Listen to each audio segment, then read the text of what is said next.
हिंदुस्तानी महकमे मौसमियात हैदराबाद ने हफ्ते और इतवार 2 दिनों के लिए ऑरेंज अलर्ट जारी करते हुए दोनों शहरों यानी हैदराबाद और सिकंदराबाद में शदीद बारिश की पेशगोई की है। महकमे मौसमियात ने खबरदार किया कि सड़कों और नशीबी इलाकों में पानी जमा होने के साथ साथ बेशतर मकामात पर ट्रैफिक के हुजूम, दरख्तों और बिजली के खंभों के गिरने का इम्कान है। महकमे मौसमियात ने खबरदार किया कि कम दबाव के असर से 2 रियासतों में आइंदा 3 दिनों तक शदीद बारिशों का इम्कान है।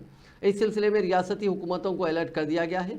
आज हैदराबाद के मुख्तलिफ इलाकों में बारिश हुई, जिसकी वजह से आम जिंदगी मफलूज होकर रह गई।